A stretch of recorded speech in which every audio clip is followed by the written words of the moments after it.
여러분 안녕하십니까? 우리 사회가 언젠가부터 웬만한 거짓말은 이제는 뭡니까? 큰 제목같이 안 느껴지는 그런 사회로 지금 물들어가고 있는 것 같습니다. 우리가 혼탁한 물을 계속 먹다 보면 그 아프리카 그 애들이 웬만한 물은 자기가 늘 먹던 물은 익숙해지는 거죠. 그래서 그 흙탕물을 넣어 참 이렇게 먹듯이 우리는 어느덧 언젠가부터인가 이 거짓말 그러고 사칭 또 있지 않습니까? 이런 거 뒤집어 씌우기 이런 것에 대해서 만성이 돼 가지 않나. 사실은 이것이 너무나 큰 범죄고 도덕적으로는 너무나 큰 일이고 세상이 정말 이렇게 하면 뒤집어지는 어떤 저기 옛날 봉건주의 사회에 그렇지 않습니까? 아주 한참 뒤로 가는 이런 세상이 되는데 언젠가부터 웬만한 거짓말은 이렇게 우리가 통령이 되던 이런 시대처럼 이렇게 우리가 그러니까 인식돼 간다고 세뇌 교육돼 간다는 이런 느낌이 없잖아 있습니다. 그리고 내로남불 이것도 어느 정도는 뭡니까?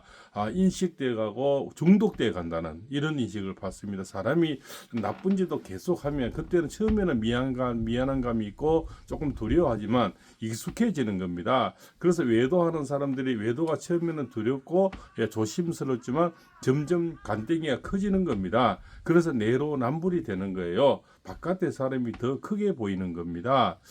두 번째로는 또 뭡니까? 이 중독성이라는 것이 세뇌교회라는 것이 엄청나게 무서운 겁니다. 그것이 첫 번째가 언론의 문제죠. 언론이 한쪽으로 치우치다 보니까 우리가 듣고 보고 사람이 듣고 보고 냄새 맡고 말하고 오감이라 그러죠. 이 오감의 능력이 떨어지는 겁니다. 한쪽으로 편향돼서 이야기를 하면 늘 그것이 옳게 들리는 겁니다. 저쪽에서는 어떻게 얘기하냐면은 윤석열 대통령이 하지 않을 필요 없는 계엄을 해서 900조가 날아갔니 700조가 날아갔니 이렇게 하면서 그렇습니까? 늘 한쪽된 또 사진도 마찬가지죠. 우리 그 애국 단체들이 그 탄핵 반대 운동하는 분들이 수천 명이 나왔지 않습니까? 그 빽빽한 광화문, 여의도 이런 사진을 또 뒤집어 씌워서 이재명이 뒤에다 갖다 붙이는 거죠. 그럼 이렇게 이 뒤에 고가의 고가처럼 꽉 차 보이는 거죠. 그렇게 외도 선동 이랬습니까? 이 뒤집어 씌우기 내지는 바꿔치기 이런 걸 하다 보니까 이제는 뭡니까? 그것이 익숙해져가는 또 그 좌파들은 그것을 믿고 싶어하는 거죠. 아닌 줄 알면서도 믿고 싶어하는 겁니다. 그래서 늘 그쪽에서는 얘기 들어보면 쓸데없는 짓거리를 해서 돈을 이 나라 돈을 900조 700조 손해를 봤다. 나라 위생이 떨어졌다. 이런 식으로 그러면 지금까지 계엄을 할 수밖에 없었던 이유 이런 예산 삭감 그다음에 입법 독주 그다음에 탄핵 이런 무자비한 탄핵 이런 거는 좌파들 쪽에서는 얘기를 하지 않습니다. 그래서 우리 이 얘기를 왜 하느냐? 적을 알아야 우리가 백전백선을 할 수 지피지기면 백전백선이지 않습니까? 상대를 알아야 된다는 거예요. 상대 좌파들은 늘 그렇게 얘기를 하는 겁니다. 어제 각 정권의 가짜 정론, 가짜 메모가 나와도 뭡니까? 늘 누군가가 그렇게 해서 별거 아니라는 식으로 그렇습니까? 늘 이렇게 자기들 쪽으로 그렇게 들으면 늘 그렇게 들리는 겁니다.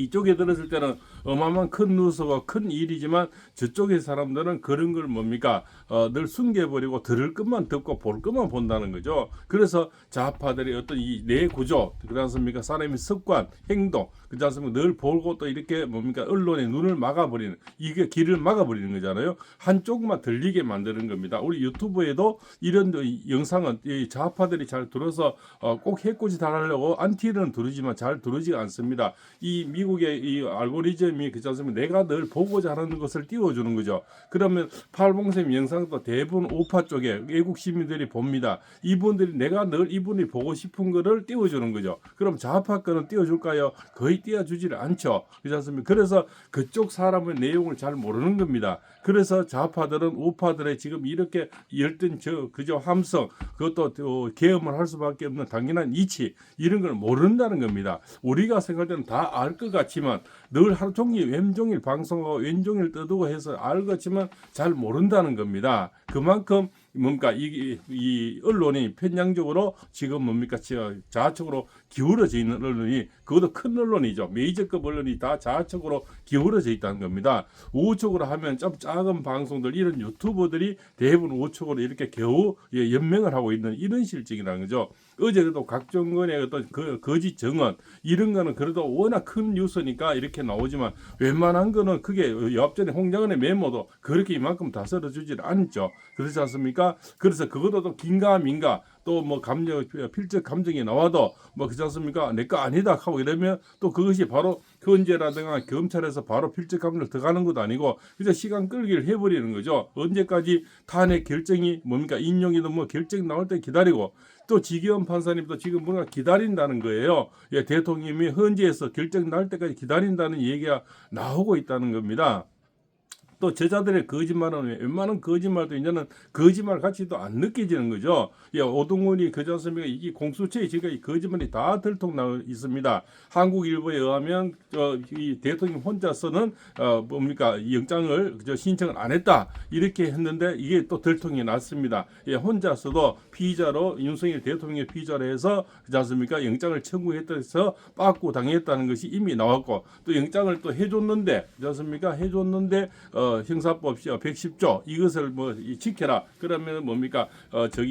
위험한 적 1급 지역 그렇지 않습니까? 이런 데 가서는 거기에 관할 지역에서는 대장의 허락을 맡아라. 이죠. 그럼 김성훈 차장님의 허락을 맡아라. 그때 당시에는 이제 그래서 허락을 맡아야 되는데 이기까는 못 들어가니까 결국은 서부지방법원에 가서 이순영인데 형사점 110조를 예외한다. 이런 영장을 받았는 거죠. 요렇게 짬짬이를 했다는 겁니다. 그래서 오동훈이가 또 거짓말을 했죠. 법원이 이 국회에 가서도 거짓말 자기가 단독으로 한 것은 없다 이렇게 해놓고 그렇지 않습니까? 대통령 혼자서는 단독으로 한 것이 없다. 그래서 여러 사람 같이 했다는 거죠. 그렇지 않습니까?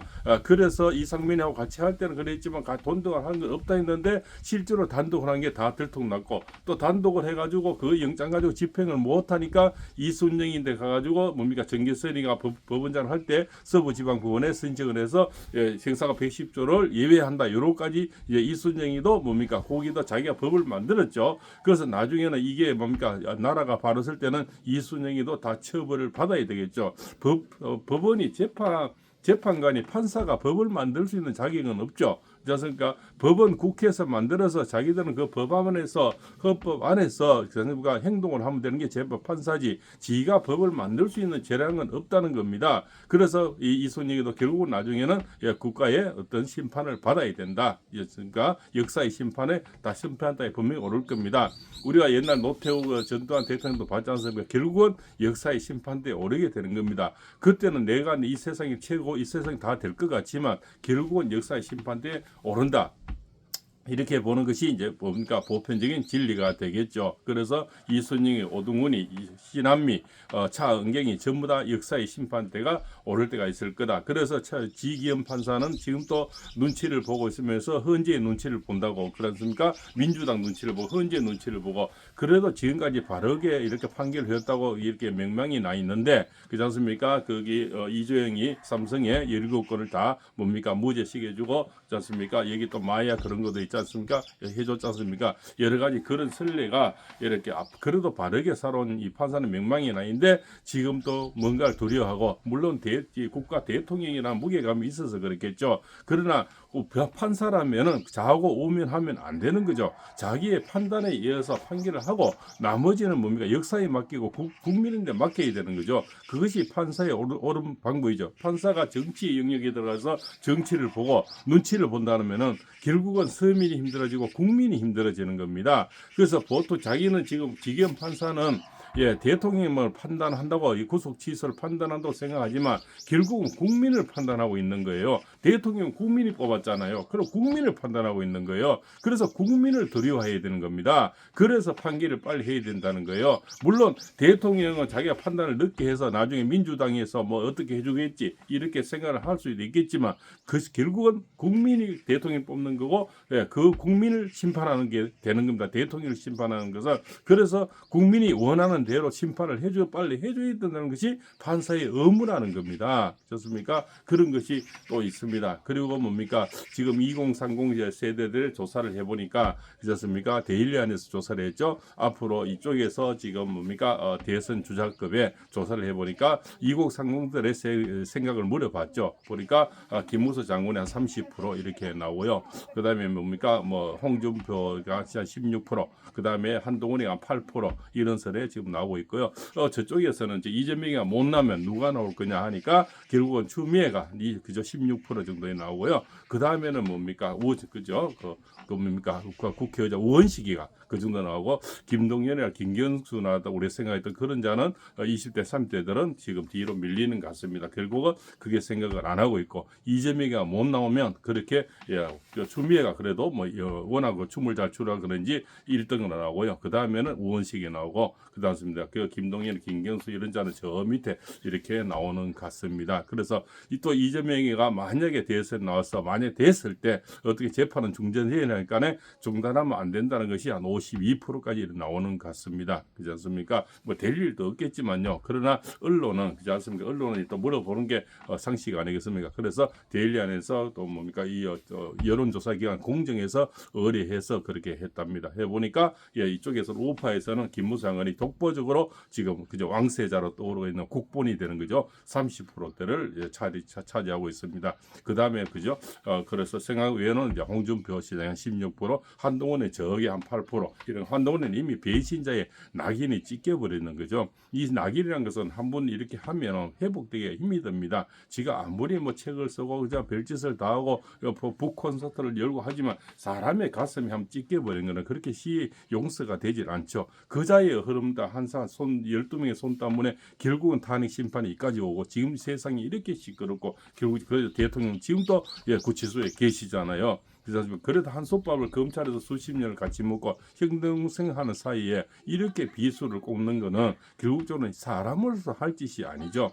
짐승보다 사람이 나은 것은요, 말을 하는 거, 생각을 하고 의리가 있다는 겁니다. 짐승은 지가 나중에 배고프면 그 뭔가 서로도 뜯어먹기도 하지만 사람을 그지 않습니까? 사람은 생각하고 말하고 의리와 그지 않습니까? 정이 있기 때문에 사람이 짐승보다 나은 거예요. 그럼 사람이 짐승보다 나으려면 짐승보다 나은 행동을 해야 되는 거죠. 그렇지 않습니까? 그래서 이 시대는 거짓말이 너무 만연하다. 또 사칭도 너무 만연하죠. 뭡니까? 총각 사칭, 검사 사칭, AI 사칭, 조기 사칭, 그렇지 않습니까? 지금 또 꽃게 사칭, 별의별 사칭을 해도 크게 제의식을 못 낳는 무엇까지는. 그래서 이 정치하는 자들은요, 저 나쁜 자들, 특히 나쁜 자들은 국민을 개돼지로 봅니다. 그러니까 개구리 올챙이 붕어로 본다는 거죠. 그러다가 한 자식은 저기 지금 감옥소 가 있죠. 개구리 올챙이 붕어로 보다가 그 조국이 아닙니까, 그죠? 그래서 이 정치하고 이렇게 좀 뭡니까, 이 수평 이동하는 저사들은 만약 부장 판사를 그만둬도 변호사를 가잖아요. 저자들은 수평 이동을 합니다. 우리 일반 국민은 수직 이동을 해요. 그 자리가 떨어지면 정말 뭡니까, 완전 평면으로 가고 정말 실직자가 되고 이런데 저 부장판사, 지기현 부장판사가 자기가 지금 정말 결단을 내려도 저자는 바로 변호사를 할 수 있잖아요. 일반 국민은 수직으로 떨어집니다. 그러나 저자들은 상위 1% 사람들은 수평으로 움직이는 거죠. 그 단순니까 판사하다가 변호사하다가 또 뭐 로펌에 갔다가 이렇게 살 수가 있는데도 저렇게 눈치를 보는 겁니다. 그렇지 않습니까? 뭘 삶이 그렇게 두려웠습니까? 후대를 보십시오. 지금 봐서 지씨 집안에 그저 후예들이 무섭지가 않습니까? 그리고 헌재의 눈치를 보는 그런 재판관은 언제나 요명이 남을 겁니다. 그래서 충분히 고민할 만큼 했고 눈치 볼 만큼 봤다. 저는 그렇게 생각이 됩니다. 그래서 지금도 헌재의 심판을 뭐 판결을 지금 보고 있다. 눈치를 보고 있고 혼자 고민이 많다. 뭐 이런 소리가 들리는데요. 판사가 고민하면 국민이 울고요. 그렇지 않습니까? 판사가 눈치를 보게 되면 국민이 가슴이 찢어지는 겁니다. 왜 그걸 모르십니까? 이렇게 지금 국민은 전부 다 뭡니까?